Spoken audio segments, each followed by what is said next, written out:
From the misted moors of Scotland to the cobbled streets of London, the history of Britain is a tapestry woven with eccentricities, oddities, and episodes so peculiar that they almost seem fictional.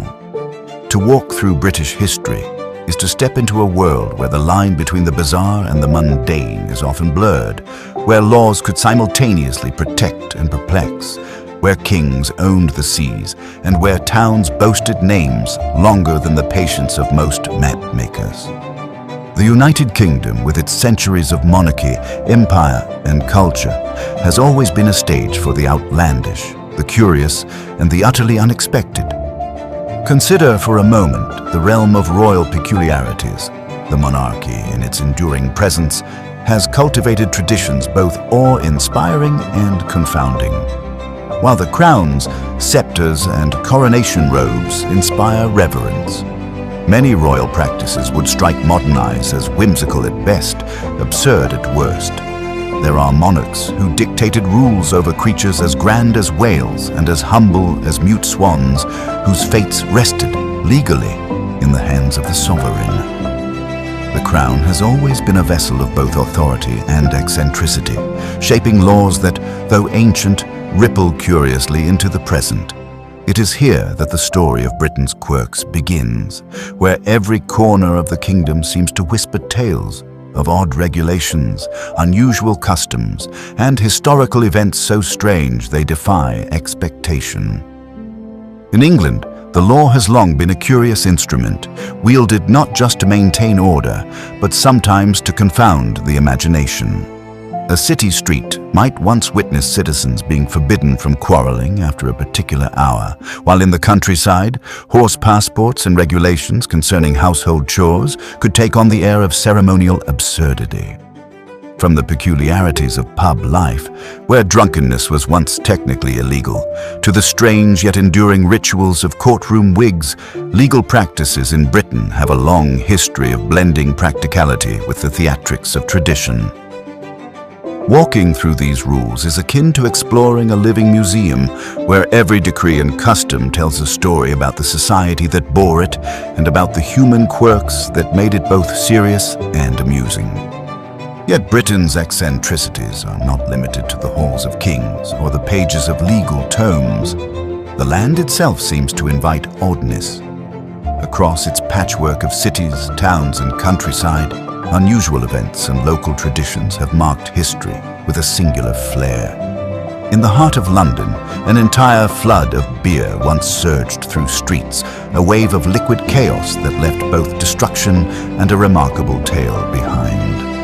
In Gloucestershire, villagers have for centuries pursued wheels of cheese down steep hills, risking life and limb in a tradition both festive and foolhardy.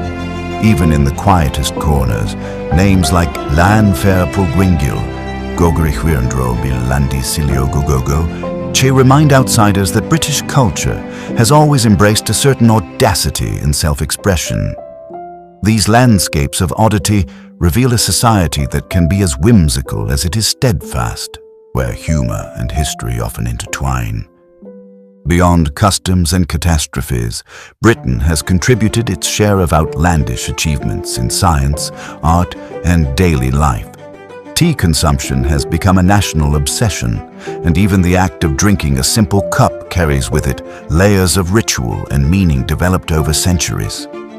The equals sign, the chocolate bar, and even the first underground railway all emerged from a society in which ingenuity and eccentricity coexisted, where progress often arrived hand in hand with idiosyncrasy.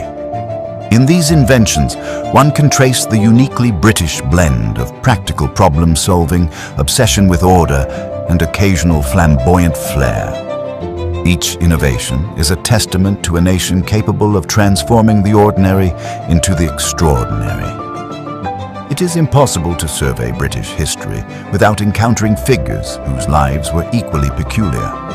Kings and queens with quirks that ranged from the humorous to the bizarre, inventors whose creations reshaped daily life, and citizens who became legends through acts of unusual courage or folly populate the annals of the kingdom.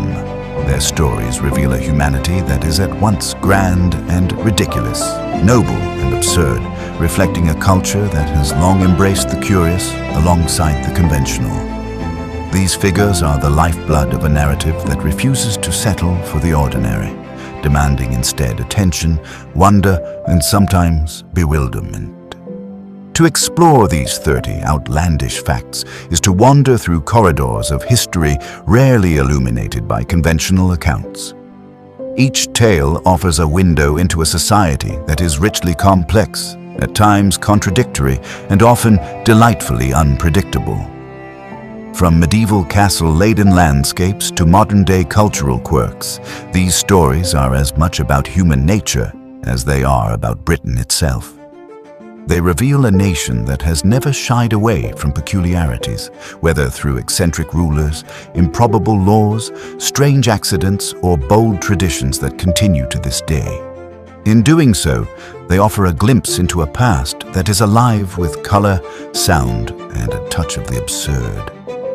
As you embark on this journey through the peculiar and unexpected, it becomes clear that British history is not merely a sequence of dates, battles, and rulers. It is an intricate narrative filled with moments that defy expectation, that surprise, amuse, and sometimes shock. The beer floods, the cheese chases, the legal oddities, and the strange cultural practices are more than curiosities. They are touchstones that illuminate the character of a nation and its people. They remind us that history is never just serious or solemn. It is a living story, complete with all the quirks, humor, and unpredictability that make humanity endlessly fascinating. In the video that follows, 30 of Britain's most outlandish historical facts will unfold, each presented as a tale in its own right. You will meet the monarchs, inventors, citizens, and towns whose deeds have etched themselves into history, often in ways that challenge logic and expectation. They will witness events so strange that they seem pulled from the realm of myth, yet are grounded firmly in the annals of time. From the royal peculiarities to the local traditions, from improbable scientific achievements to catastrophic accidents, the journey will reveal a Britain defined as much by its eccentricities as by its power, culture, and endurance. This exploration is more than a catalogue of oddities. It is an invitation to engage with history as a living, breathing narrative. It asks you to imagine the smells of beer flooding through a London street, the sounds of cheering villagers chasing cheese down a hill, and the quiet intensity of judges in horsehair wigs presiding over courts. It evokes the texture of the past, blending fact with the imagination required to truly inhabit the world of those who came before. Through these stories, the peculiar becomes vivid, the strange becomes familiar, and the ordinary landscape of Britain transforms into a realm of continuous surprise. By the end of this journey, one will come to understand that Britain's history is a mosaic of the outlandish and the ordinary, the magnificent and the absurd. It is a story in which every corner of the kingdom holds a secret, every law a story, and every custom a tale waiting to be told. To delve into these 30 facts is not merely to learn, it is to experience a world that is as rich in humor and eccentricity as it is in power and tradition. It is a reminder that history is never static, and that the past, particularly in Britain, can be as wonderfully strange as it is instructive. In the cold imagination of old Britain, the monarch was never merely a ruler seated in a palace behind guarded gates. The crown reached farther than stone walls and velvet halls. It touched the riverbanks, the marshes, the open sea, and the creatures that moved through those waters as if they too had been folded into the fabric of power. It was a world in which kings did not simply govern people. They inherited ancient claims over landscapes, wildlife, and rights so old that their original purpose had long since faded into ceremony. There was something almost theatrical in the way these rights survived. A mute swan gliding across an English river might seem like the picture of freedom, a white shape drifting beneath a misty sky, Yet in the old legal imagination, that elegance carried an odd shadow of ownership. The swan was not just a bird, it was a relic of feudal privilege, a living symbol of the crown's lingering reach. So too with whales and sturgeons, those great and solemn creatures of the sea which were folded into the old category of royal fish. The idea had grown from a world that believed power should be visible not only in castles and crowns, but in the very ordering of nature itself. The sea was vast, dangerous, and impossible to control in any modern sense. Yet old Britain tried to place even its marvels under royal law. That strange habit of claiming the world in language rather than in reality has always been part of Britain's historical character. It created an atmosphere in which symbolism mattered almost as much as force. A monarch who owned swans did not need to gather them into a palace courtyard or count them every morning. The claim itself carried the prestige. It told the nation that the crown still stood above ordinary ownership, that certain living things belonged not to commerce, but to tradition. The same spirit, oddly enough, helped Britain develop a taste for institutions that seemed practical on the surface, but ceremonial underneath. This is why such laws survive in the historical memory long after their practical use has gone. They are not merely legal curiosities. They are portraits of an older Britain, one that liked to preserve its authority in elaborate and sometimes whimsical forms. The kingdom was full of these little survivals, traces of a medieval mind still visible beneath the modern surface. Even when the law no longer shaped daily life, it remained as a kind of fossil, a reminder that England and the wider British Isles were never built on efficiency alone. They were built on inheritance, spectacle, and a reverence for old forms that could outlive the world that created them. The great irony is that these royal claims became most charming precisely because they became so detached from ordinary reality. A modern observer could laugh at the notion of a crown that owned mute swans and whales, but the laughter itself revealed the power of the tradition. It had survived long enough to become memorable, strange enough to become legendary, and old enough to feel almost enchanted. Britain often seemed to preserve its past, not by removing the absurd, but by allowing the absurd to remain visible. Far from the waters of royal prerogative, another British oddity takes the shape of loyalty. In a world where alliances are usually temporary, negotiated for profit, broken by war, and reshaped by politics, Britain and Portugal stand out like an old pair of travelers who somehow continued walking side by side through centuries of upheaval. Their bond, sealed in the 14th century, has long been described as the oldest diplomatic alliance still in force. It is the sort of fact that sounds too neat to be true, yet it rests on one of history's most enduring partnerships. The story begins in an age when Europe was a rougher and far more dangerous place, its kingdoms knitted together by dynastic marriages, trade, mutual suspicion, and the need for protection against stronger neighbors. In 1386, the Treaty of Windsor helped formalize a relationship between England and Portugal that had already begun to take shape through earlier cooperation. What emerged was not merely a document, but a pattern of trust that would echo across centuries. It is difficult to imagine modern politics producing anything with such staying power. Nations today often speak of strategic partnerships in the language of meetings and memoranda. Medieval states, by contrast, made bonds that could become part of the living structure of international life. That is what makes the Anglo-Portuguese alliance so remarkable. It did not remain a decorative relic in a dusty archive. It survived wars, revolutions, empire, and the shifting interests of states that no longer resembled the kingdoms that first signed it. It was present in the background of later history, like an old tune that never fully faded. At different moments, it proved useful, symbolic, or both. It helped shape Britain's strategic thinking on the Iberian Peninsula, and it remained a reminder that diplomacy can sometimes create something sturdier than convenience. Even when politics changed, the alliance continued to stand like an ancient arch beneath which new generations passed. What gives the alliance its peculiar charm is that it feels at once formal and deeply human. Behind every treaty stand individuals who feared isolation, desired support, and understood the value of dependable company.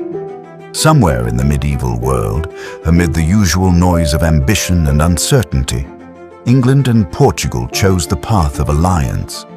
The choice outlived the moment that produced it.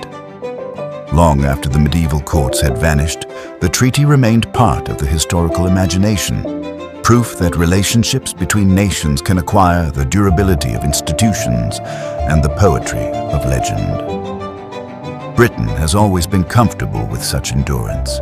It likes continuity, even when continuity comes in unusual forms. The royal family continues.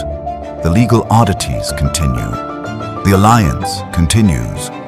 Time passes. Governments rise and fall. Languages shift, but certain bonds survive as if history itself has decided to keep them alive for the sake of the story. The relationship with Portugal is one of those stories, formal, ancient, and strangely moving in its persistence. There are few objects more ordinary than a postage stamp. It is small enough to be overlooked, cheap enough to be used without much thought, and familiar enough to belong to everyday life. Yet in Britain, even this tiny rectangle carries a peculiar historical burden. Unlike the stamps of most other countries, British stamps traditionally do not bear the name of the nation. They do not need to announce United Kingdom or England or any other title. Instead, they bear the sovereign's head, and that is enough. A monarch takes the place of a country name. In a kingdom so long accustomed to symbolism, even mail becomes a form of constitutional theater. This quirk reaches back to the birth of the postage stamp itself. Britain was the place where the modern stamp began, and that origin granted it a kind of privilege in the world of postal identity. Other nations had to declare themselves directly on their stamps. Britain could allow the monarch to stand in for the state. The result is a tiny object with a surprisingly large historical meaning. Every letter that leaves a British post office carries a reminder not only of communication, but of continuity. The stamp is not just proof of postage. It is a miniature portrait of the nation's constitutional imagination. There is a quiet elegance to the idea.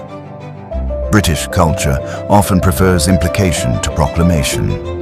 The stamp does not shout the country's name because it does not have to. The crown is already there, looking out from the corner of a letter, serving as a visual shorthand for the state itself. To outsiders, this can seem like a small eccentricity. To Britain, it is a continuation of old habits, saying much by saying little, allowing symbols to do the work that elsewhere would require labels. The history of postage in Britain also reveals something about the nation's relationship with modernity. The stamp was a revolutionary invention, a tool of efficiency in a rapidly changing industrial world. Yet Britain, with its fondness for precedent, managed to adopt the new while wrapping it in the old. The postal system became modern, but the visual language remained royal. In that sense, British stamps are almost like the country itself, practical beneath the surface, yet never quite willing to abandon ceremony. They are evidence that innovation in Britain has rarely meant erasing tradition. More often, it has meant teaching tradition how to survive inside change. That is why even a stamp can become part of the historical drama. It slips into envelopes, crosses oceans, and carries messages between strangers, but it also carries a heritage of monarchy, state identity, and national habit.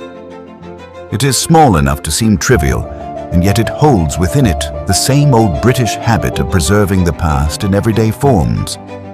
What looks like a simple postal convenience is, in fact, another carefully maintained eccentricity. A country that chose to put its sovereign on its stamps and leave its name unspoken, trusting that the image would be enough. That combination of restraint and confidence runs through all three of these facts. the crown's claims over swans and whales, the centuries-old friendship with Portugal, and the stamp without a nation's name all belong to the same historical temperament.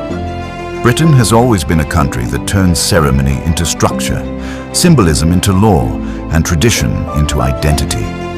Its past is full of oddities, but those oddities are not random. They are the visible signs of a civilization that likes its history to linger, its institutions to remember, and its smallest objects to carry the weight of centuries. In the labyrinth of British law, where centuries-old statutes intertwine with modern statutes, even the smallest act can carry enormous symbolic weight. Such is the case with the postage stamp. Not simply a token of mail delivery, but a potent emblem of loyalty. To place a stamp bearing the sovereign's image upside down is not merely a careless mistake. It is technically considered an act of treason. The law seems almost theatrical, as if designed to remind citizens constantly of the crown's vigilance. In earlier centuries, monarchy and state were inseparable. The monarch represented the very essence of order. To invert the image of a king or queen was to reverse that order, if only momentarily. The absurdity of imagining someone committing treason by misplacing a tiny rectangle in the corner of an envelope is tempered by the fact that it reflects a deep historical logic. Symbols matter. The image of the monarch is not merely decorative. It carries authority, tradition, and a reminder of continuity.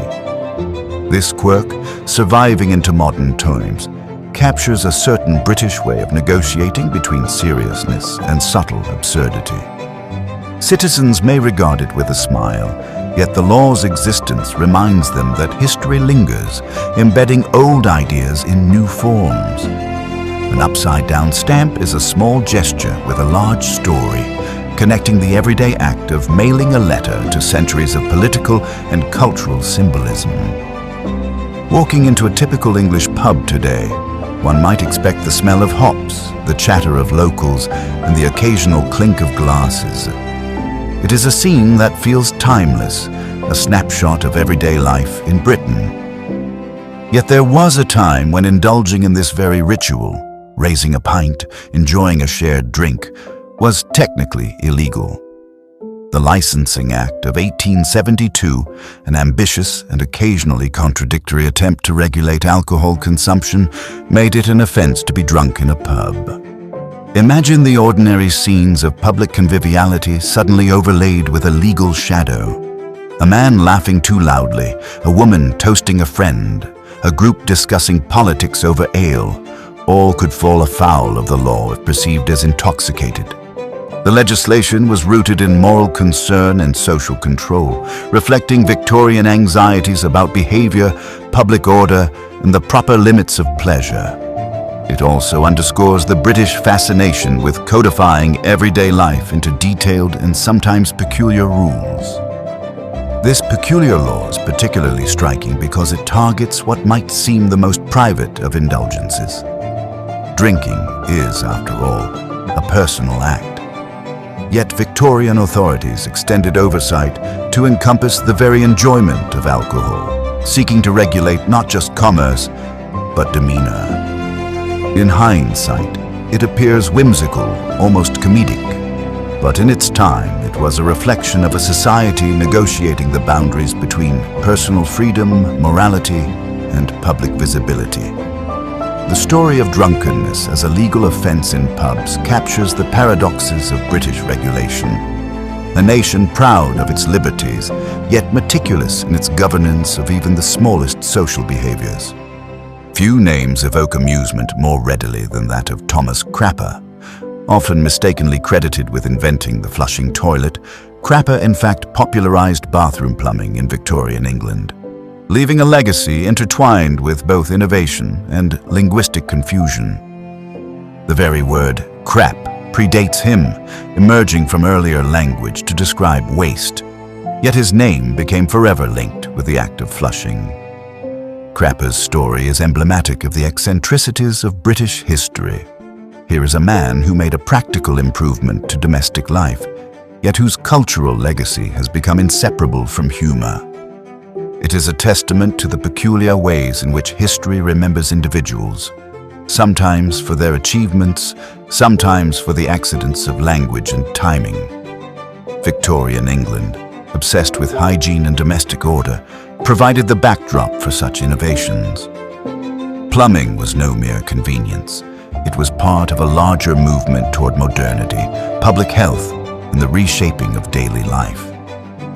And yet, the popular imagination has transformed Crapper's contribution into a joke. The mingling of serious innovation with comedic legacy reflects Britain's enduring capacity to straddle gravity and whimsy. In this way, even mundane objects like toilets become portals into culture, history, and national character. The flushing toilet is no longer just a Victorian advancement. It is a symbol of the way Britain cherishes invention, humor, and eccentricity in equal measure. In the grim and narrow streets of 16th century London, life often teetered between survival and spectacle. Laws were crafted not only to enforce morality, but sometimes to preserve the fragile order of daily life in ways that now seem shocking. One such law addressed the domestic violence of husbands toward their wives, but with an astonishingly arbitrary limit. Beatings were technically forbidden after 9 o'clock in the evening. Viewed through a modern lens, the notion seems grotesque. Yet in the logic of Tudor London, it reflected a society trying to balance brutality with the social peace of the neighborhood. Officials were less concerned with the welfare of women than with the disruption of public tranquility.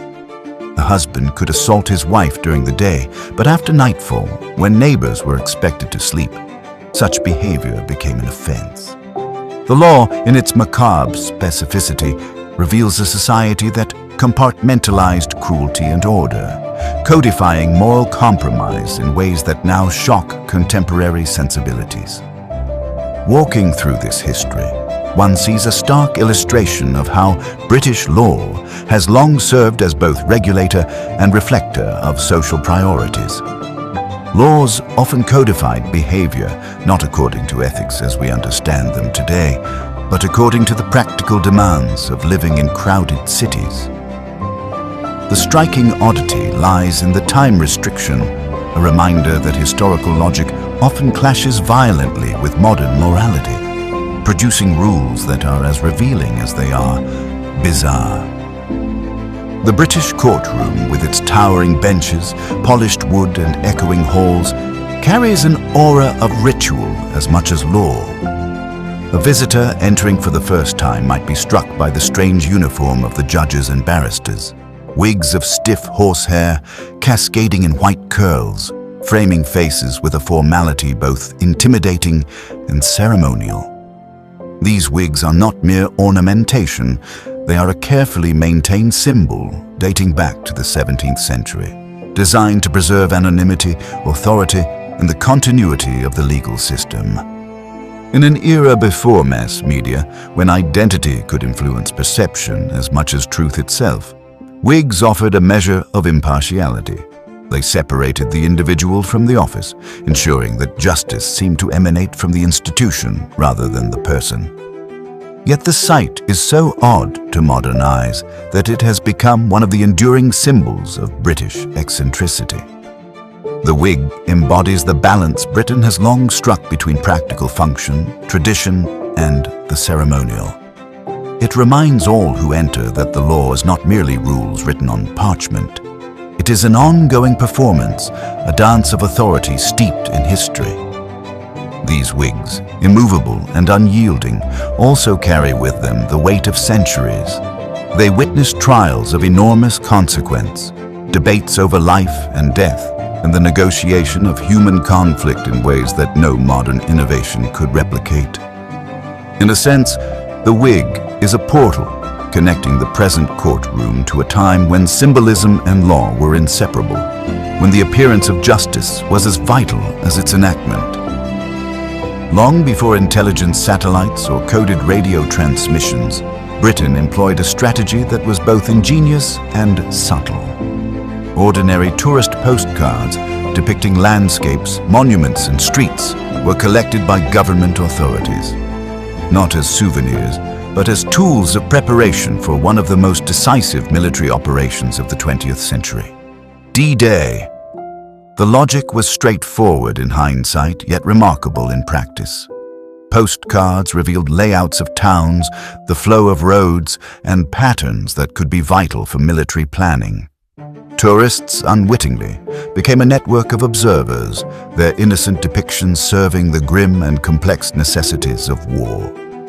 This peculiar form of intelligence demonstrates Britain's capacity to blend everyday life with extraordinary purpose.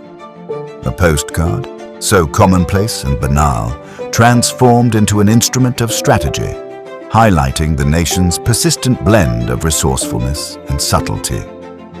It is a reminder that British history often thrives in the intersection of the ordinary and the extraordinary. From the outside, collecting postcards might seem trivial, almost quaint. But when one considers the stakes of the impending invasion, the act becomes a testament to ingenuity. A small, unassuming artifact bearing the weight of national survival. It is a vivid example of how mundane objects can be mobilized in ways that are both practical and astonishingly clever. In the city streets of early 20th century Britain, ordinary life was punctuated by social unrest. Though the nation prided itself on law, order, and the measured exercise of force, there were moments when this balance faltered. In 1911, in Liverpool and Llanelli, the British Army was called upon to quell protests, and the tragic result was the last recorded instance in which British soldiers intentionally killed citizens on home soil. These events reveal a tension at the heart of British governance, the need to maintain control, to uphold authority, and yet to navigate the delicate boundary between coercion and legitimacy. The deaths in Liverpool and Llanelli stand as a grim punctuation in a history often remembered for pomp, pageantry, and eccentricity. They are a stark reminder that behind even the most whimsical or ceremonial aspects of British life lies the shadow of serious power, the capacity for force when order is threatened. What makes this fact particularly haunting and historically resonant is its position as the last of its kind. Britain would continue to navigate protest, upheaval, and dissent, but never again with such lethal directness on home soil. It marks an endpoint, a historical lesson encoded into the national consciousness. That even a society enamored of tradition, ritual, and ceremony must sometimes confront the terrifying weight of authority. There are disasters that arrive with smoke, fire, or the collapse of stone. Then there was the London beer flood of 1814, a calamity so strange that it nearly sounds invented in retrospect, as though some exhausted chronicler had mistaken merriment for tragedy. Yet on that October day, in the crowded maze of St. Giles, the ordinary laws of industry gave way to something far more chaotic. A massive vat at the Horseshoe Brewery burst open, and what followed swept through the neighborhood like a dark joke told by fate itself. The flood did not creep. It surged. It rolled through streets and cellars, tearing at doors, swallowing rooms, and leaving behind a city stunned by the absurdity of it all. Beer poured into homes, into alleys, into the low places where the poor had gathered to survive the noise and pressure of London's industrial age.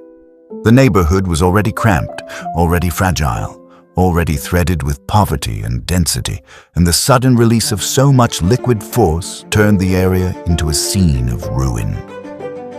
For those who witnessed it, there would have been no humor in the moment, only terror, confusion, and the sickening realization that even a brewery could become a weapon when iron failed and pressure won.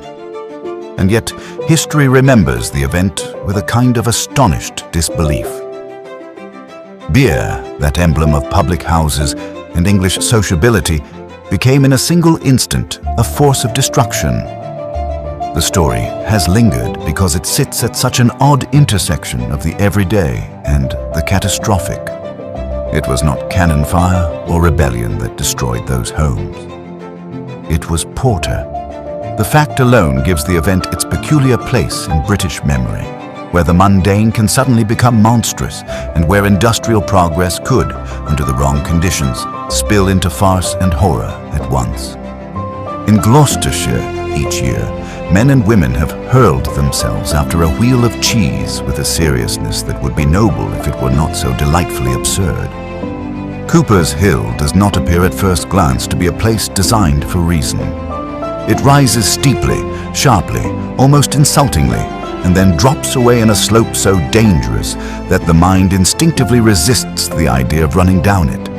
And yet there is the tradition, a wheel of double Gloucester released at the top, and a crowd plunging after it with reckless determination. The spectacle has something almost ancient about it, as though it belongs to a Britain that has never fully trusted restraint. The participants do not chase the cheese because they expect dignity at the end of the hill. They chase it because the act itself has become a ritual of local identity, danger, and laughter. The hill turns gravity into an adversary, and the cheese becomes a prize both trivial and immense. A simple object inflated by tradition into the center of a yearly drama. The descent is often chaotic. Bodies tumble, ankles turn, faces vanish behind dust and grass. Yet the event survives because it says something essential about British tradition, that customs need not be graceful to be cherished, and that endurance often matters more than elegance. The cheese roll is not merely a competition. It is a story passed from generation to generation, a piece of living folklore carried forward by people who understand that history is not always solemn. Sometimes it is headlong, muddy, and dangerous, and that is exactly why it lasts. Few national traditions have survived with such theatrical force as Bonfire Night. Every year on the 5th of November, Britain lights up with fire, sparks, and the sharp smell of smoke, all in remembrance of a failed plot from centuries ago. The night is celebratory, but its roots are deeply political. Once, this was not merely a custom, it was a duty. For a time, the nation was expected to commemorate the failure of the gunpowder plot in a way that blurred the line between public ritual and legal obligation. That fact gives Bonfire Night an unusual weight. Behind the fireworks and the laughter lies a long memory of fear, loyalty, and national performance.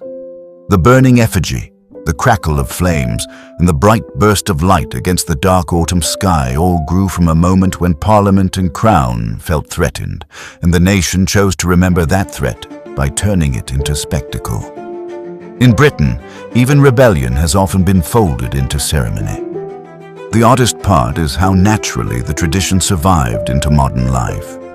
Children grew up with sparklers and bonfires, unaware that the night once carried the force of law. The event became beloved precisely because it balanced menace and celebration. Fire was both warning and delight.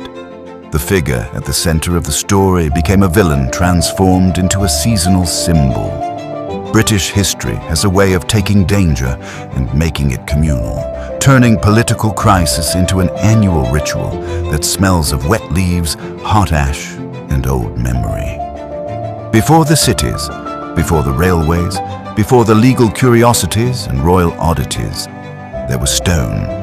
On the Salisbury Plain, Stonehenge rises from the earth like a question that has refused to be answered by time. Its great stones stand in silence, but that silence is full of human effort. Long before the world of medieval kings or Victorian inventors, people moved these enormous stones into place and arranged them in a pattern whose purpose still invites wonder. To stand before Stonehenge is to feel history stretching backward beyond normal imagination. It is not merely old, it is ancient in a way that makes later centuries seem almost recent. The monument was already taking shape when civilizations elsewhere were still laying foundations for the great structures that would become famous across the world. Britain, often thought of as a land of later empire and modern industry, was already shaping one of the world's most enduring mysteries. Part of Stonehenge's power lies in that combination of grandeur and uncertainty. No one walking among the stones can fully know the intentions of the people who built it. Was it a place of ceremony, astronomy, burial, gathering, or all of these at once? The uncertainty itself has become part of the monument's story.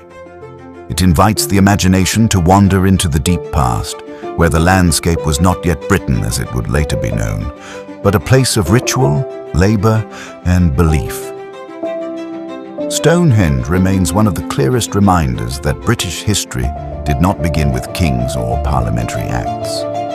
It began in the mud, the stone, and the patient work of people whose names are lost, but whose monument still commands attention.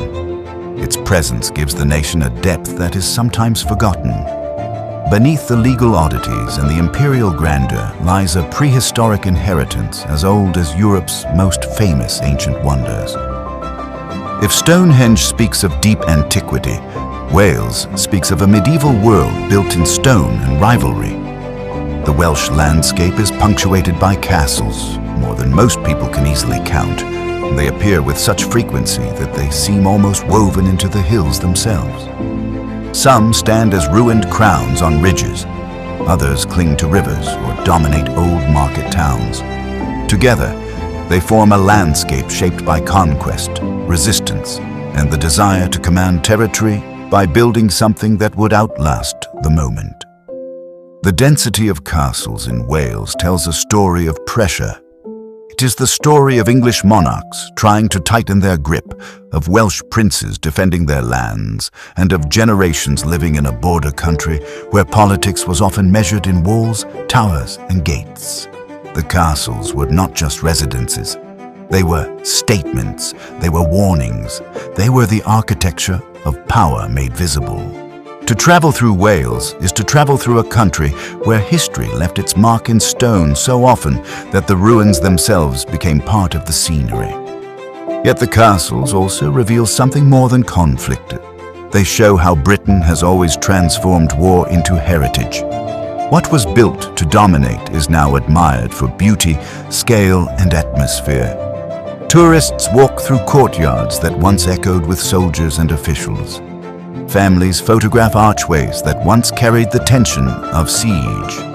The harshness of the past has become part of the country's cultural treasure, and the medieval obsession with fortification has left Wales with one of the most striking historical landscapes in Europe. There is something fitting in that. Britain has never been content to let history vanish.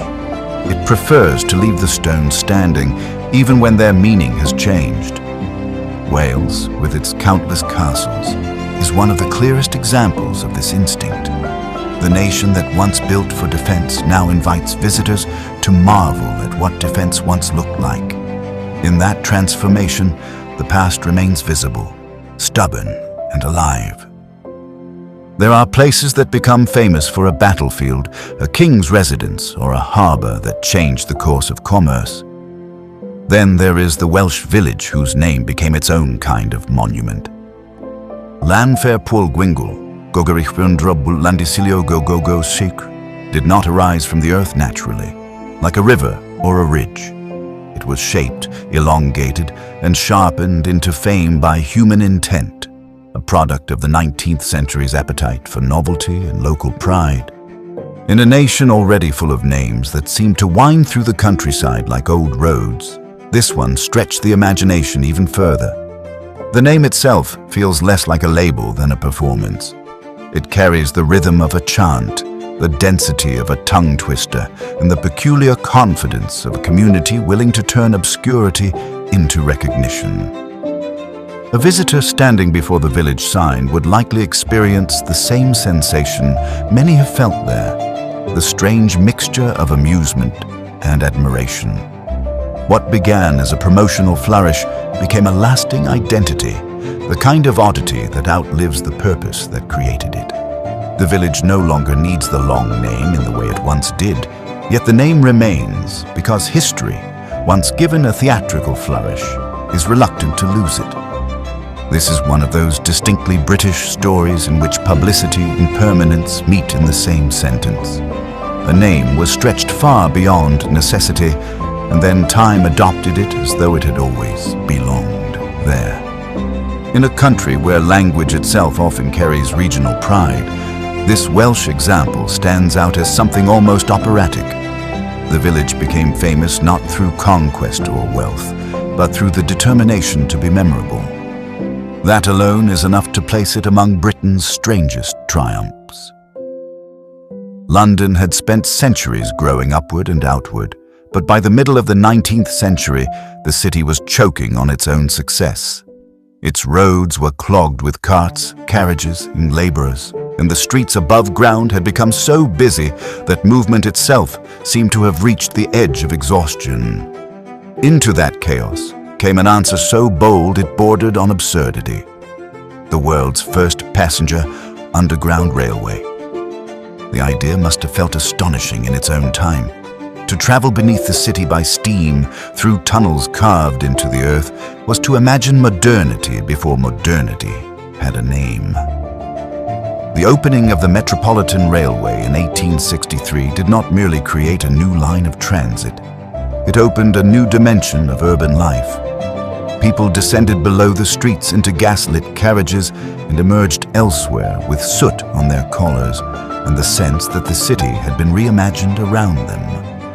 The underground was not just a solution to congestion. It was an architectural decision that changed how cities could breathe. There is a special kind of beauty in a first. The first underground railway carries with it the daring of invention, the uncertainty of experiment, and the confidence of a society willing to test whether the impossible might actually work. Britain, so often associated with older institutions and inherited forms, here revealed a different face. Inventive, industrial, and impatient with the limitations of the surface. The tube did not simply move people. It trained them to think of the city as layered, hidden, and technologically alive. What makes the achievement feel even more British is that it was both practical and theatrical. The railway answered a real urban problem, but it also became part of the nation's self-image as a place capable of making the future while still preserving the past. London remained London, with its soot, fog, and ancient streets, but beneath it, a new civilization was beginning. The Underground Railway was more than engineering. It was an announcement that Britain had learned how to carve progress into the ground itself. In the spring of 1957, a BBC broadcast delivered one of the most peculiar practical jokes in modern media history. Viewers watched a seemingly serious report showing Swiss families harvesting spaghetti from trees. The scene was calm, carefully filmed, and narrated with the sober confidence of a factual program. The result was complete and glorious confusion. Some viewers laughed, others believed it. A few reportedly contacted the broadcaster to ask how such a tree might be grown. The hoax worked because it understood the quiet authority of television. In an age when broadcast news still carried the weight of novelty and trust, a polished report could travel farther than skepticism. The spaghetti tree segment was not a crude prank. It was a finely tuned act of comic misdirection, a piece of national mischief dressed in the costume of journalism. It played on the audience's assumptions, and it did so with enough elegance that the joke became unforgettable. There is something wonderfully revealing about the fact that one of Britain's most famous media hoaxes involved pasta. The subject was harmless, domestic, and slightly exotic to many viewers of the time. That combination made it the perfect target. The British sense of humor has often thrived on understatement, deadpan delivery, and the joy of pretending that the absurd is perfectly ordinary. The spaghetti tree belongs in that tradition. It is not loud comedy. It is a trap sprung quietly, with impeccable timing and a straight face. The event also says something about the nation's relationship to modern media. Britain did not merely consume broadcast culture, it experimented with it. It turned the authority of the screen into a stage for satire, showing that a serious voice could be used to deliver nonsense so convincingly that nonsense briefly became believable. In that sense, the spaghetti tree was more than a joke. It was a small but memorable lesson in how trust, imagery, and performance can combine to produce history's lightest kind of myth. Before fire services became organized, trained, and professional, cities depended on a patchwork of volunteers, rough equipment, and luck.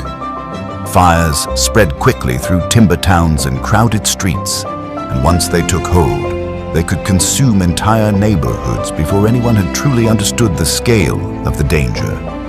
In Edinburgh, however, the early 19th century brought a decisive shift. There, a modern fire brigade emerged, and with it came a new way of thinking about urban protection. The creation of the world's first municipal fire service in 1824 gave shape to an idea that seems obvious now, but was once revolutionary: that fire should be fought not as an occasional communal scramble, but as an organized civic duty.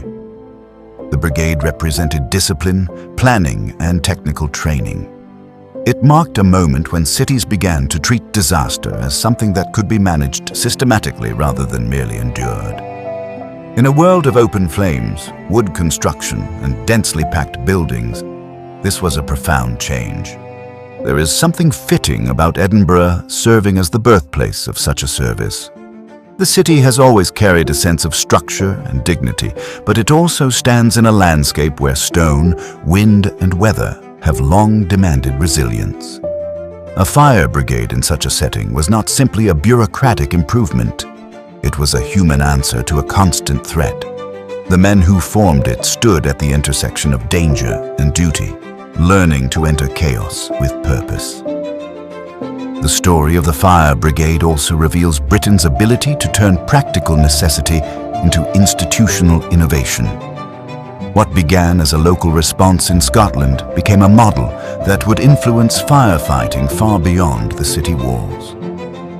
In this way, a single organized service in Edinburgh reached into the future and helped define how modern towns and cities would defend themselves against one of the oldest enemies of urban life. Fire had always been a destroyer. Edinburgh, in 1824, helped teach the world how to fight back. There are events that become famous not only for what happened, but for how later generations choose to remember them. The Peterloo Massacre in Manchester belongs to that category. In 1819, a crowd gathered for a reform meeting was charged by cavalry, and the result was bloodshed. It was a moment of violence against civilians that exposed the tensions between authority and protest in industrial Britain. Yet even this raw and tragic history would later be softened by language, and that softening became part of the story itself. For years, a plaque near the site failed to tell the truth with the clarity the event deserved. It spoke of dispersal, not slaughter. It described disturbance, not the killing of men, women, and children who had gathered peacefully to demand political change. Such wording reveals a familiar pattern in public memory. History is often not erased outright, but dressed in safer language. The plaque became a second layer of history, one that tried to manage the meaning of the first. That attempt at restraint only made the truth more powerful. Peterloo stood as a reminder that Britain's story is not composed solely of pageantry, invention, and odd customs. It also includes moments when power turned harshly against its own people. The plaque's language, in its evasiveness, showed how uncomfortable that truth remained. Memory had been polished where it should have been confronted.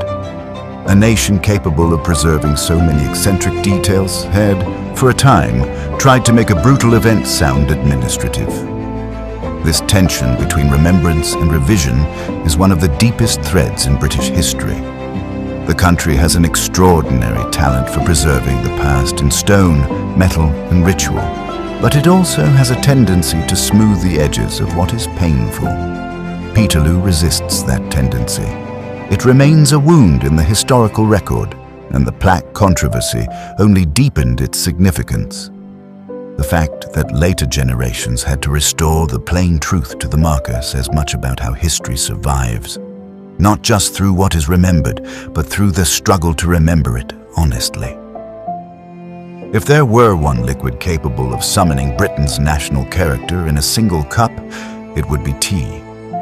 Not because it is glamorous, but because it is steady, familiar, and woven so deeply into daily life that it almost disappears into the fabric of routine.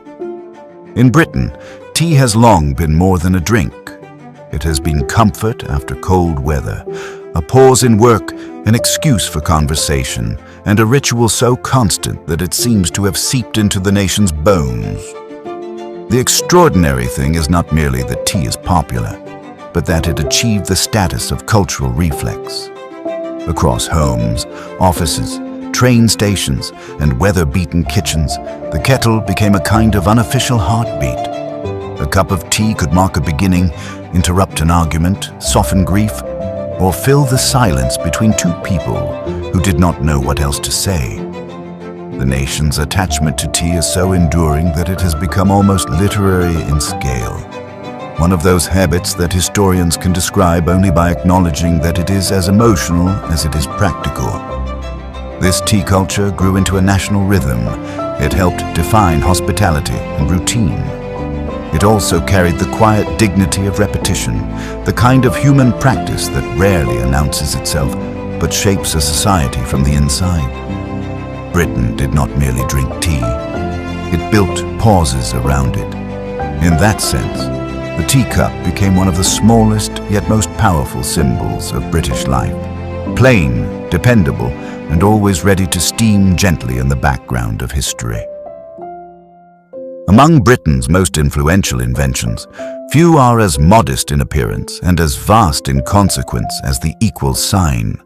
It sits on a chalkboard, in a notebook, on a screen, and in the machinery of thought itself, silently binding numbers and ideas together.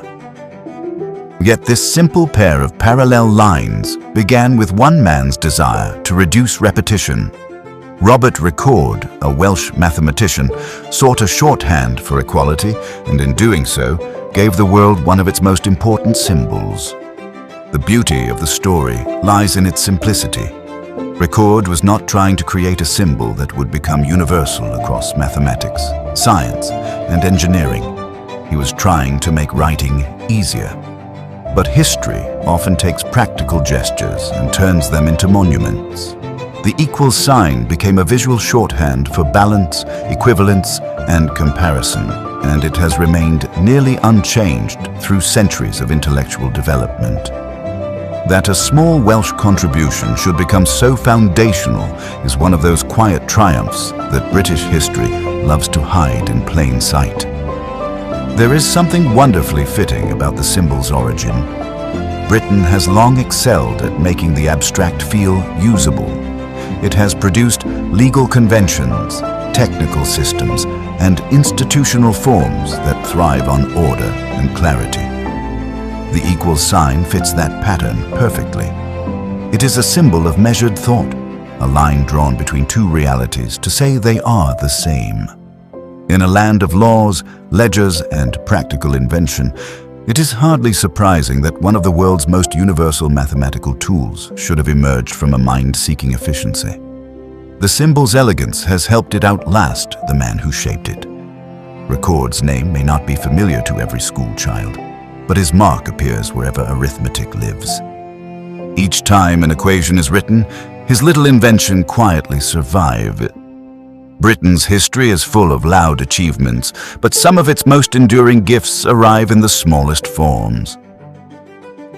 British law has a particular talent for making the ordinary feel administrative, and few examples capture that trait better than the horse passport. In a country famous for its rural traditions, equestrian culture, and long memory of roads, farms, and estates, the idea that every horse, donkey, and pony should need official paperwork seems at once practical and faintly surreal. Yet there it is. Even the stable can become a site of regulation. The passport exists in the world of identification, traceability, and animal health, but its very presence gives the ancient companionship between humans and horses a modern, bureaucratic edge. One imagines the old countryside, with its muddy lanes, market towns, and saddled travelers, and then overlays it with microchips, registration, and official documentation. The result is a distinctly British blend of tradition and procedure. The horse remains a horse, but now it travels through an age of files and forms. There is an oddly charming seriousness to the whole arrangement. Britain has long treated animal management as something between science and custom. Horses were once tied to war, transport, agriculture, and prestige. Their importance was enormous, and in a modern age that importance has been translated into records and compliance. The passport becomes a bridge between the world of the stable yard and the world of state oversight, between pastoral memory and contemporary regulation. The fact that even ponies are drawn into this system only deepens the eccentricity. It is a very British sort of order. Precise, mildly ridiculous, and born of practical concerns that nevertheless sound comic when phrased aloud. Yet behind the comedy lies a clear pattern. Britain tends to preserve its old relationships by giving them paperwork. Even the horse, one of the oldest companions in the nation's story, must now carry proof of identity as it moves through a modern landscape. Before chocolate became the soft, familiar pleasure of shop counters and lunch boxes, it was something rarer, more ceremonial, and often drunk rather than bitten. Then Victorian Britain gave the world an innovation that changed confectionery forever: the solid chocolate bar.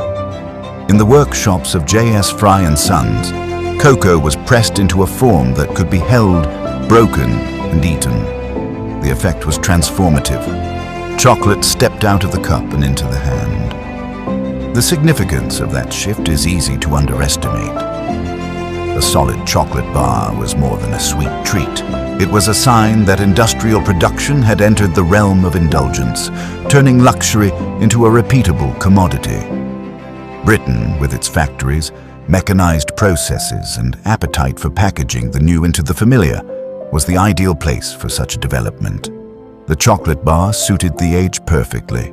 Portable, uniform, and ready for a society increasingly shaped by schedules, commerce, and urban life. There is also something quietly romantic about the setting in which this invention emerged. The Victorian world often appears stern and disciplined, but it was also a world of remarkable experimentation. In that atmosphere, chocolate changed from a drink associated with rarity into an object that could be carried in a pocket, shared in a drawing room, or sold from a counter to anyone with a coin. It became democratic in a way that older luxury foods had not been. The bar invited ordinary people into a form of pleasure once reserved for the few. Britain's role in this transformation is easy to recognize in hindsight. The country had already reshaped tea, sugar, and global trade. Chocolate was another chapter in that larger story of appetite and industry. The sweet, glossy bar that later generations would know so well began as an act of Victorian ingenuity, a small rectangular example of how the industrial age turned novelty into habit. There are foods so thoroughly absorbed into national identity that they seem to have always existed. Fish and chips is one of them. Its smell drifts through streets, its paper wrapping crinkles in the hand, and its warmth offers the kind of comfort that can make a rainy evening feel almost ceremonial. Yet this most familiar of British meals had to begin somewhere, and its beginnings lie in the energetic world of 19th century urban life. The story of fish and chips carries the texture of migration, trade, labor, and invention. Fried fish traditions came into Britain through various cultural routes, while chips emerged from the broader culture of fried potatoes. The meeting of the two created something greater than the sum of its parts. A meal cheap enough for workers, satisfying enough for crowded cities, and simple enough to travel well. It was food made for the pace and pressure of industrial Britain. Where time was short and hunger serious, fish and chips offered a rare combination of convenience and pleasure. There is a particular beauty in the way this dish settled into public life. It did not arrive as aristocratic refinement. It rose from the markets, the friars, the street corners, and the neighborhoods where ordinary people needed nourishing food that could be handed over quickly and eaten without ceremony. In that sense, fish and chips became a democratic meal, one that belonged to the working class before it belonged to anyone else. Its later transformation into national icon only deepened the charm. That is why fish and chips remain so powerful in the British imagination. It is tied to the smell of rain on pavement, the paper rapping against the wind, and the sense that some of the country's most lasting customs were born from necessity rather than design. A meal that began as an urban convenience became an emblem of comfort, endurance, and ordinary life. In the story of Britain, that may be one of the most important transformations of all. There was a time when England treated the bow not as a sporting instrument, but as a matter of national survival. In an age before the modern standing army, before rifles became commonplace, and before warfare acquired the industrial machinery of later centuries, the longbow carried the weight of defense on its curved wooden back. It was a weapon of training, discipline, and grim practicality. So serious was its place in English life that laws were once passed to make archery practice compulsory. The image is striking, men leaving church on a Sunday and turning toward the target as part of their civic duty, as though prayer and preparedness were woven together in the same national cloth. This was not a leisurely pastime. It was a reminder that England understood vulnerability and tried to answer it with habit. The law made archery a social expectation, and in doing so, transformed the bow from a soldier's tool into a symbol of collective readiness. The countryside must have known the sound of arrows thudding into straw, the sharp concentration of bodies lined in order, and the stern continuity of a nation rehearsing for danger. The strange power of the longbow law lies in how it reveals a country shaped by memory of invasion. England was never content to trust entirely to chance. It preferred to prepare, to drill, to preserve a skill until it became part of the national reflex. Even when the law eventually lost practical relevance, its spirit lingered like an echo in the fields and schoolyards where archery still seemed to belong. It was one of those old British habits, a rule born of fear that became tradition, then history, then curiosity.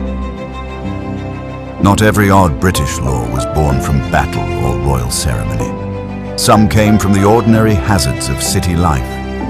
One such rule declared that carrying a plank of wood down a London street could be illegal under certain circumstances. At first glance, it sounds laughable, as though the city had suddenly decided that timber itself was suspicious. But the law came from a very practical world, one in which crowded streets, handcarts, and building materials created real danger for pedestrians and traffic. In the 19th century city, movement was everything. London's streets were already choked with commerce, labor, noise, and the endless pressure of urban growth. A plank jutting awkwardly into the road could trip a passerby, block a carriage, or create a scene of inconvenience in the middle of a city already battling congestion. The law reflects a particular Victorian instinct. If something might obstruct the public way, it should be regulated. In that sense, the plank law is not absurd at all. It is the product of a city trying to remain navigable while becoming modern. Yet time has softened the rule into a kind of comic relic. What was once a sensible safeguard now looks like an example of Britain's talent for preserving the oddest details of municipal life. The country has long kept old regulations alive even after their immediate purpose had vanished. That is part of its historical charm and part of its strangeness. A rule about a plank becomes, over time, not a tool of order, but a story about order itself. How a society once feared clutter, obstruction, and accident enough to write them into law. Few laws better capture the unsettled edges of British legal history than the old statute concerning witchcraft. By the 18th century, Britain had moved into an age of enlightenment, reason, and increasing suspicion of superstition, but it had not completely escaped the shadow of earlier fears. The law no longer focused on punishing witches as such. Instead, it criminalized the act of pretending to have magical powers. In a curious inversion, It was not sorcery that the state most wanted to attack, but fraud. The atmosphere surrounding such a law must have been peculiar. Britain had already begun to think of itself as rational and modern, yet the legal system still carried traces of older anxieties about enchantment, deception, and the possibility that people might exploit belief for gain. The law reveals a country standing between worlds, one foot in a landscape of charms, omens, and folklore, and the other in the domain of skepticism and practical governance. What it feared most was not magic itself, but the person who claimed to wield it. There is something deeply British about that transition. The nation often reformed old beliefs by translating them into administrative language. Witches became pretenders. Superstition became deceit. The supernatural did not vanish so much as become reclassified. The law shows how history can move by substitution rather than rupture, preserving the shape of a fear while changing its moral meaning. It also leaves behind a wonderfully strange legacy. For a long stretch of modern history, Britain technically treated magical claims as a legal offense, as though sorcery had been downgraded into a kind of confidence trick. Wars are usually remembered for devastation, for weeks or years of suffering, for empires shaken and populations scarred. The Anglo-Zanzibar War, by contrast, was over so quickly that it barely seemed to have begun before it had already ended. Lasting no more than 40 minutes, it occupies a peculiar corner of British imperial history, where the machinery of empire moved with such overwhelming force that resistance had no time to become a prolonged conflict. The brevity of the war is part of what makes it so astonishing. It unfolded like a storm that broke in an instant and passed before the world had fully registered it. A palace was shelled, a claimant to power was confronted, and the affair ended almost as soon as it had begun. In another context, such a rapid victory might have seemed efficient, even brilliant to the military mind. But history gives it an unsettling quality because the speed itself underscores the imbalance of power. The event is not merely famous for being short. It is famous for how completely it reveals the nature of imperial dominance. The war's strangeness lies in the contrast between its scale and its duration. Britain, the greatest empire of the age, engaged in one of the shortest conflicts ever recorded, and in doing so produced a historical absurdity that is at once comic in size and sobering in meaning. There is no grandeur in such a swift exchange of fire, only the strange feeling that history sometimes compresses itself into a single breath. The war became memorable not because it was long enough to fill a chapter, but because it was so brief that it feels like a historical blink.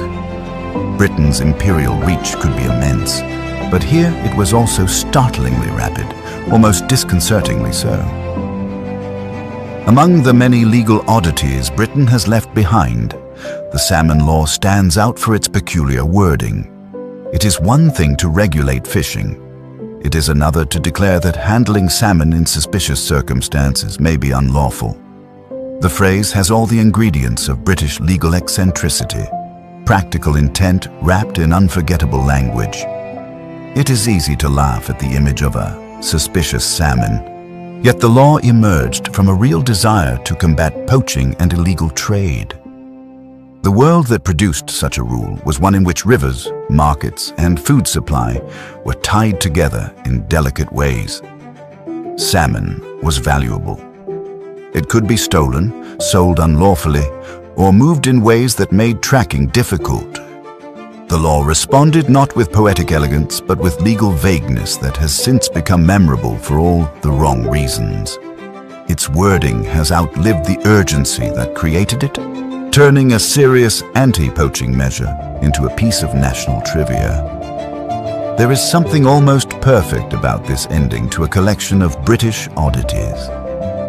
The salmon law sits at the intersection of practicality and absurdity, where a genuine concern for enforcement produced a phrase that seems written for a joke book.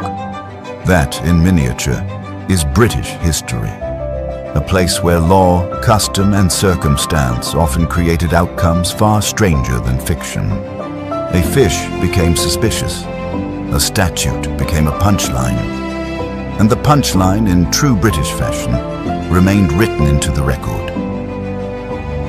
As these 30 outlandish facts have shown, Britain's history is less a straight line of kings, wars, and statutes than a tapestry of eccentricity, accident, and ingenuity. From the monumental stones of Stonehenge to the absurdity of a spaghetti tree hoax, from laws regulating drunkenness, planks, and salmon, to the extraordinary spectacle of a beer flood tearing through London streets, the nation's past is filled with moments that defy expectation and demand attention. What binds these stories together is not merely their oddity, but the sense that British history has always been alive to both practicality and performance. Laws were sometimes created to maintain order, sometimes to enforce spectacle, and sometimes to resolve human disputes in ways that modern eyes would find peculiar. Traditions grew out of politics, religion, geography, or whim, often surviving far longer than anyone anticipated. Eccentricity was not an anomaly. It was a consistent feature of public life, a lens through which ordinary and extraordinary alike could be celebrated, regulated, or memorialized. Consider the juxtaposition of these facts. A king who claims whales and swans as property, yet his nation also produces a village that lives in its name. A city so crowded it buries its traffic underground, yet still passes laws about planks and drunkenness. An empire capable of orchestrating a 40-minute war, yet bound by customs and festivals that begin with cheese, rolling, or fireworks. Each story carries its own rhythm, but together they form a portrait of a country that delights in order and chaos, in solemnity and humor, often simultaneously. The narrative thread running through these events is the British capacity to institutionalize eccentricity. The beer flood, the longbow law, the witchcraft statute, horse passports, and the salmon regulation are not isolated quirks. They illustrate a society attentive to detail, aware of risk, and capable of translating the everyday into legislation, ceremony, or ritual. At the same time, there is a performative aspect. The spaghetti tree, the cheese chase, the bonfire night fires, and even the famously long Welsh village name suggest a nation that values story, display, and memory as much as legality or efficiency. Underlying all these facts is the British interplay between past and present. Whether it is the enduring alliance with Portugal, the careful preservation of castles, or the ceremonial wearing of horsehair wigs in courts, there is a fascination with continuity. Even the absurdities reveal a reverence for precedent, a subtle insistence that history matters, not only in what was achieved, but in what was imagined, performed, or survived by accident. In observing these stories, one also perceives a certain tension between the monumental and the minor. Stonehenge and the Tube evoke architectural and engineering triumphs. Chocolate bars and fish and chips speak to everyday culture. The beer flood and the shortest war reveal sudden bursts of chaos. Britain's history accommodates both extremes with equal weight, allowing minor incidents to acquire mythic resonance, while monumental undertakings are sometimes punctuated by whimsy or human folly. This interplay between order, chaos, humor, and seriousness is also evident in the treatment of law. Regulations concerning alcohol, planks, salmon, witches, and horses may seem arbitrary, but they all emerge from a society that seeks to codify life, however imperfectly.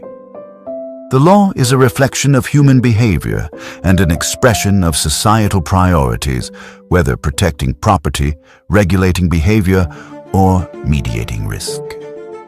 Yet in Britain, even the most practical statutes carry the potential for comic or curious outcomes, becoming part of the collective memory that defines national identity.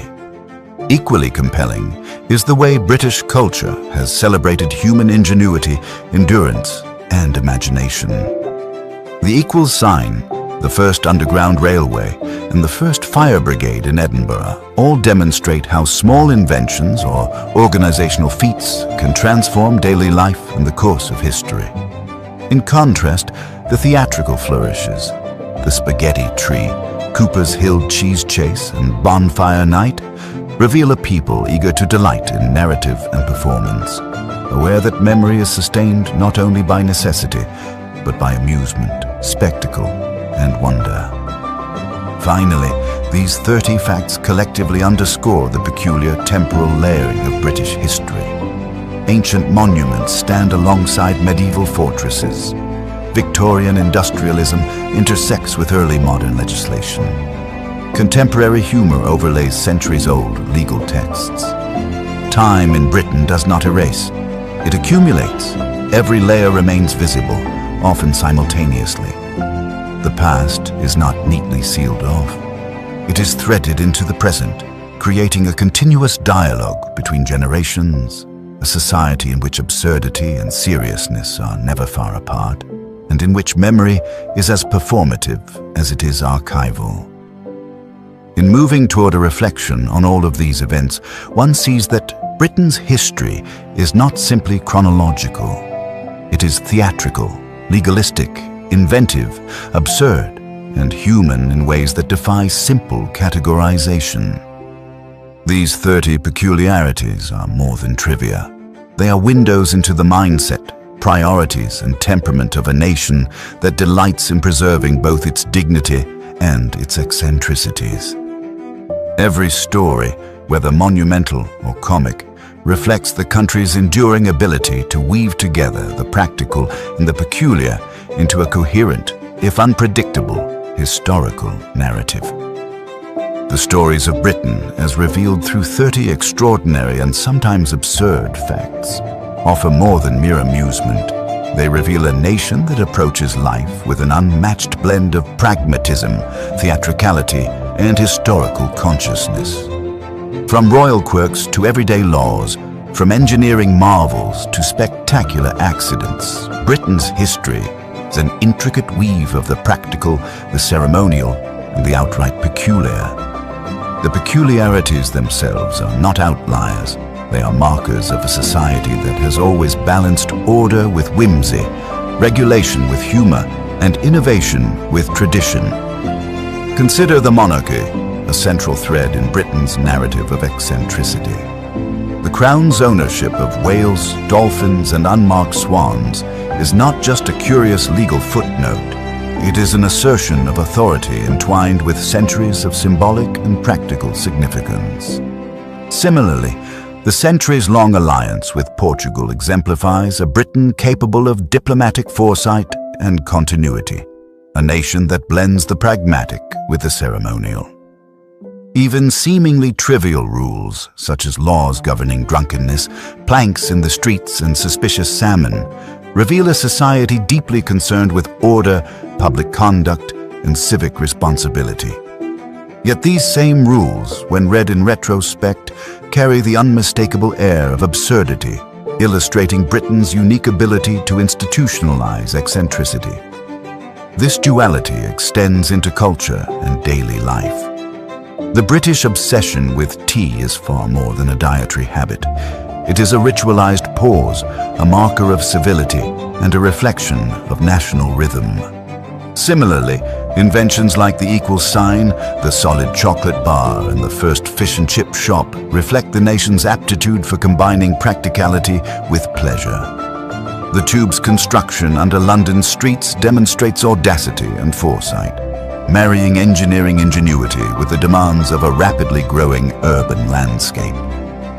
Britain, in these examples, does not merely respond to necessity, it anticipates it, often with a flair that ensures the story will endure. Eccentricity also permeates the realm of spectacle and tradition. Cheese rolling at Cooper's Hill, bonfire night celebrations, and the creation of a village with the longest name in the world underscore Britain's fascination with performance, narrative, and communal participation. These events illustrate that the nation's sense of identity is not confined to courts, parliaments, or battlefields. It thrives in public ritual, in humor, and in collective imagination. Even media, most famously, the spaghetti tree hoax, reveals a society willing to explore trust, authority, and amusement simultaneously, demonstrating that British ingenuity is as performative as it is technical. Legal and military oddities further illuminate the nation's character. Laws criminalizing the pretense of witchcraft, the compulsory training in archery, and the short-lived Anglo-Zanzibar War all reveal a society that approaches both danger and governance with precision, even when the outcomes seem disproportionate or absurd. Britain's approach to legislation has historically combined careful observation, practicality, and a willingness to codify behavior into rules that range from life-saving to laughable. The eccentricity lies not in lawlessness, but in the imaginative specificity with which the nation defines order. Historical accidents and tragedies are also interwoven into this tapestry. The London beer flood of 1814, the Peterloo massacre, and deadly laundry mishaps remind us that history is shaped by chaos as much as by planning. Yet even within calamity, Britain has a distinctive habit of embedding narrative and memory. The Peterloo plaque controversy, for example, reflects a society negotiating between memory, truth, and public perception. An act of historical storytelling that is as much about collective identity as about the event itself. Furthermore, Britain's capacity for continuity and adaptation is remarkable. Institutions, traditions, and even laws often outlive their original purpose, becoming cultural artifacts in their own right. Horse passports, fire brigades, and courtroom wigs demonstrate a tension between preservation and innovation. The nation respects its heritage but does not shy away from repurposing it or allowing it to acquire new meaning over time. This continuity of practice, alongside the embrace of invention and spectacle, underscores the complexity of British history. It is conservative and experimental, solemn and playful, rigid and flexible, all at once. One of the most striking features of these 30 facts is the way they reveal the layering of British history. Ancient monuments like Stonehenge coexist with industrial marvels like the Tube, and legal relics such as longbow laws remain etched into statutes alongside contemporary regulations. Cultural continuity and change are intertwined, producing a historical landscape that feels both coherent and unpredictable. In this sense, Britain is a nation in which past and present are constantly conversing. A dialogue that enriches the eccentricities, amplifies the stories, and deepens the meaning of ordinary life. The interplay between grandeur and minutiae is equally significant. Monumental feats, such as establishing the world's first fire brigade or maintaining centuries-long alliances, coexist with small absurdities. Planks in the street, suspicious salmon, and drunkenness in pubs. Britain's identity thrives in this tension, illustrating a culture that prizes both the monumental and the minute, the serious and the comic. It is a society attuned to nuance, aware that meaning can reside in both the extraordinary and the seemingly trivial. Finally, these facts collectively emphasize the British talent for storytelling, performance, and memory. The nation preserves and celebrates its history not only through architecture, law, and invention, but also through humor, spectacle, and narrative. Cheese rolling, the spaghetti tree, bonfire night, and the village with the unpronounceable name exemplify a culture in which communal imagination is as significant as institutional authority. British history, in this view, is not just recorded. It is performed, experienced, and relived across generations. In the end, the 30 outlandish facts serve as more than mere entertainment or trivia. They illuminate the enduring qualities that define Britain: a capacity for innovation, a reverence for tradition, a flair for performance, and a willingness to embrace the absurd alongside the practical. They reveal a society in which eccentricity is not marginal but central, in which order and whimsy coexist, and in which the peculiarities of law, culture, and daily life collectively form a national character, both memorable and singular. To explore British history through these stories is to witness a nation that delights in contradiction and complexity. It is a history of rule and rebellion, invention and accident, solemnity and mischief. From ancient stone circles to chocolate bars, from royal claims to whimsical legislation, Britain's narrative is a reminder that human societies are rarely orderly or predictable, yet they are profoundly fascinating when observed with patience and curiosity. Ultimately, Britain's eccentricities are inseparable from its identity. They are the marks of a culture that prizes imagination alongside discipline, humor alongside seriousness, and spectacle alongside regulation. Each fact, no matter how small, contributes to the larger picture. A nation defined not only by its achievements and conflicts, but by its extraordinary, enduring, and often delightful strangeness. To study these stories is to understand the heart of Britain itself, a land where history is alive, memory is layered, and the absurd is always just as real as the monumental. In reflecting upon these 30 outlandish facts, one sees that Britain's past is a living mosaic of innovation, humor, law, and tradition. It is a country in which stories endure precisely because they are odd, imaginative, or improbable. It is a nation that has transformed the ordinary into spectacle, the practical into ritual, and the absurd into legend. And it is a history that continues to shape the present, offering a lesson that the most memorable societies are those capable of balancing reality and imagination, gravity and whimsy, seriousness and delight. Britain's history, therefore, is not simply a chronicle of kings, battles, and inventions. It is a performance, a series of choices, and an enduring commitment to preserve the remarkable, the peculiar, and the extraordinary.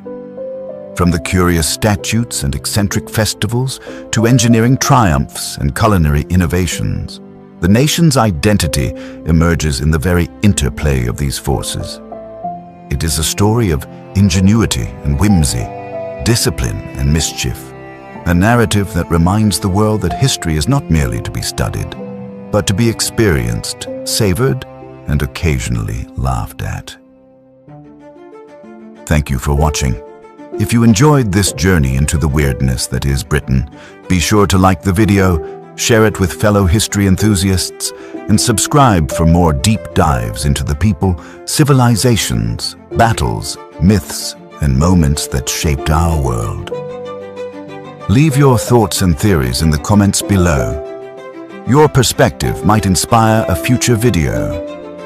Until next time, keep exploring history, because the past is never truly gone.